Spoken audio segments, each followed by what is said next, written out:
बच्चों, आज हम कक्षा 12th जीव विज्ञान के अंतर्गत प्रतिरक्षी पदार्थ या एंटीबॉडीज को देखेंगे। ये प्रश्न बहुत महत्वपूर्ण है और कई बार बोर्ड परीक्षा में पूछा गया है। अब हम देखें कि ये एंटीबॉडीज या प्रतिरक्षी पदार्थ क्या होते हैं। आपने देखा होगा कि जब आप पर कोई रोगजनक आक्रमण करता है तो कुछ पदार्थ हमारे शरीर के अंदर बनते हैं और वो पदार्थ हमारी रोगों से रक्षा करते हैं। तो जो पदार्थ हमारी रोगों से रक्षा कर रहे हैं वही पदार्थ एंटीबॉडीज या प्रतिरक्षी पदार्थ कहलाते हैं। और जो रोगजनक हमारे ऊपर आक्रमण कर रहे हैं या जो पदार्थ हमारे ऊपर आक्रमण कर रहे हैं वो एंटीजेन या रोगजनक या बाह्य पदार्थ कहलाते हैं। तो आइए इसको और अच्छे से समझते हैं। हम देखते हैं कि प्रतिरक्षी पदार्थ या एंटीबॉडीज क्या हैं। तो जैसा कि मैंने अभी बताया कि जब भी कोई बाह्य पदार्थ या रोगजनक, जिसको हम एंटीजेन भी कहते हैं, ये हमारे शरीर पर आक्रमण करता है तो उस समय हमारे शरीर में प्रतिरक्षात्मक तंत्र या जिसको हम इम्यून सिस्टम भी कहते हैं, यह सक्रिय हो जाता है।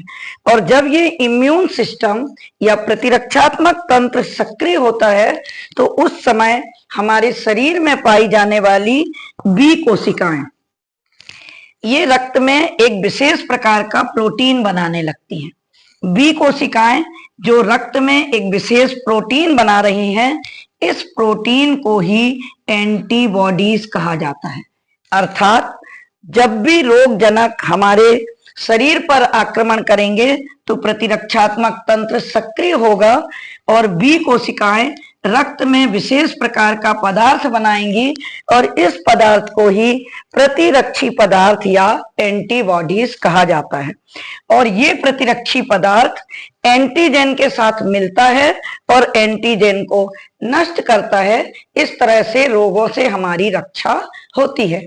हमारे शरीर में दो प्रकार की कोशिकाएं हैं, एक है बी कोशिकाएं और एक है टी कोशिकाएं। तो बी कोशिकाओं का कार्य तो आपने देख लिया, ये रक्त में विशेष प्रकार का प्रोटीन बना रही हैं। और जो टी कोशिकाएं हैं ये क्या करती हैं, बी कोशिकाओं को हेल्प या सहायता करती हैं। आइए अब हम एंटीबॉडीज या प्रतिरक्षी पदार्थों के गुण देखते हैं। तो हम देखें प्रतिरक्षी पदार्थों में क्या विशेष गुण होते हैं। ये जो प्रतिरक्षी पदार्थ हैं या जो एंटीबॉडीज हैं, ये सीरम हीमोग्लोबिन में पाई जाने वाली विशेष प्रकार की ग्लाइकोप्रोटीन होती हैं। तो हम देखें कि एंटीबॉडीज कहाँ बन रही हैं, ये सीरम हीमोग्लोबिन में पाई जाने वाली विशेष प्रकार की ग्लाइकोप्रोटीन है। और ये ग्लाइकोप्रोटीन बीटा लिम्फोसाइट्स के द्वारा या प्लाज्मा कोशिकाओं के द्वारा बनती हैं।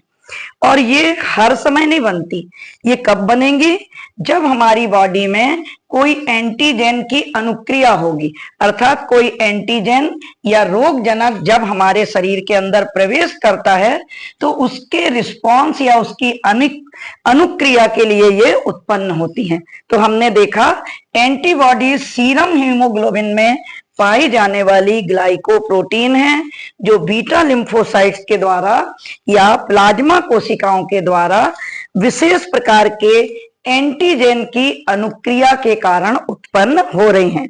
दूसरा पॉइंट है इसमें कि जो सभी एंटीबॉडीज होती हैं वो इम्यूनोग्लोब्युलिन होती हैं, लेकिन सभी इम्यूनोग्लोब्युलिन एंटीबॉडी नहीं होते। तो आपको समझ में आया होगा कि जितनी भी एंटीबॉडी है वो इम्यूनोग्लोब्युलिन ही होंगी, इसी पदार्थ से बनी होंगी। तीसरा है, ये जो एंटीबॉडीज होती हैं इसके कारण ह्यूमरल प्रतिरक्षा उत्पन्न होती है और ये मोनोस्पोरिक अणु होते हैं। मोनोस्पोरिक अणु का मतलब है कि एक विशेष प्रकार की एंटीबॉडी एक विशेष प्रकार के एंटीजन के प्रति अनुक्रिया करती है, इसलिए हम इनको मोनोस्पोरिक कहते हैं। तो आपने देखा जो एंटीबॉडीज होती हैं वो मोनोस्पोरिक हैं, क्योंकि ये केवल एक प्रकार के एंटीजन डिटर्मिनेंट से ही जुड़ पाती हैं। आइए अब हम प्रतिरक्षी पदार्थ या एंटीबॉडी की संरचना देखते हैं। परीक्षा में अक्सर इस एंटीबॉडी या प्रतिरक्षी अणु का चित्र और इसकी संरचना के बारे में पूछा जाता है। तो हम देखें कि ये एंटीबॉडीज या प्रतिरक्षी पदार्थ किससे बने होते हैं। मैंने शुरू में ही बताया है कि एंटीबॉडीज या प्रतिरक्षी पदार्थ इम्यूनोग्लोबिन नाम के प्रोटीन से बने हुए हैं। किससे बने हैं ये इम्यूनोग्लोबिन नाम के प्रोटीन से बने हैं। ये बड़े अणु हैं और ये चार पॉलीपेप्टाइड श्रृंखलाएं इनमें होती हैं। ये जो 4 पॉलीपेप्टाइड श्रृंखलाएं हैं इनमें 2 हल्की और 2 भारी श्रृंखलाएं होती हैं। क्योंकि ये प्रोटीन है तो ये किससे बने हैं? अमीनो अम्लों की श्रृंखलाओं से। तो उसमें से 2 हल्की अमीनो अम्ल की श्रृंखलाएं होती हैं और 2 भारी अमीनो अम्लों की श्रृंखलाएं होती हैं। जो भारी अमीनो अम्ल की श्रृंखला है, ऐसे हम देख रहे थे कि इसमें 2 हल्की और 2 भारी पॉलीपेप्टाइड श्रृंखलाएं होती हैं। ये पॉलीपेप्टाइड श्रृंखलाएं डाइसल्फाइड बंधों से जुड़ी होती हैं। आप जब यहाँ पर देखेंगे पॉलीपेप्टाइड श्रृंखलाएं, क्योंकि आपको मैंने पहले ही बताया है कि ये जो प्रतिरक्षी पदार्थ हैं वो इम्यूनोग्लोबिन प्रोटीन से बने हैं, और प्रोटीन किससे बने होते हैं? अमीनो अम्लों की श्रृंखलाओं से। और ये अमीनो अम्ल की 2 हल्की और 2 भारी श्रृंखलाएं हैं, और ये श्रृंखलाएं आपस में डाइसल्फाइड बंधों के द्वारा जुड़ी होती हैं। ये आपको यहाँ पर श्रृंखलाएं ये डाइसल्फाइड बंध से जुड़ी हुई दिखाई दे रही हैं। भारी श्रृंखलाओं में अमीनो अम्लों की मात्रा ज्यादा होती है और हल्की श्रृंखला में अमीनो अम्ल की मात्रा उसकी तुलना में कम होती है।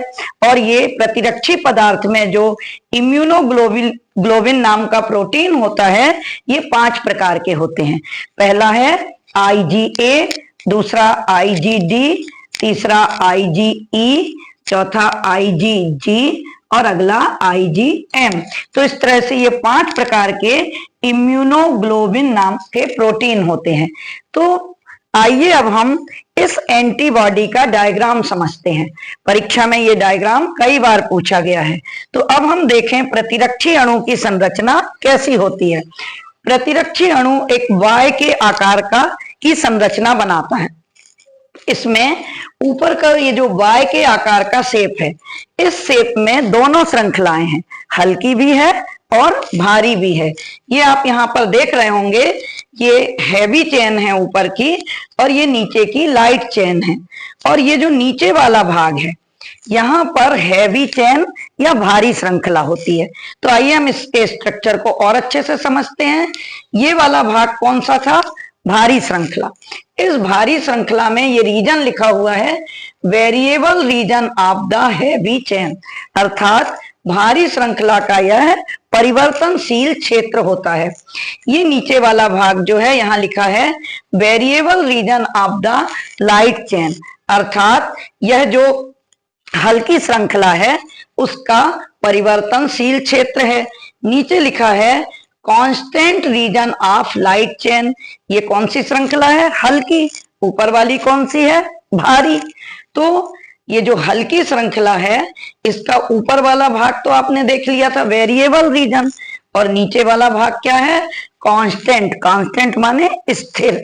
तो constant region of the light chain. तो यहां तक आपको समझ में आया होगा कि ये जो वाई क्षेत्र है ये ऊपर वाला क्षेत्र में हैवी श्रृंखला भी है और लाइट श्रृंखला भी है, भारी श्रृंखला भी है और हल्की श्रृंखला भी है। और इनका ये जो ऊपर वाला रीजन है, ये दोनों का जो ऊपर वाला रीजन है ये खास है।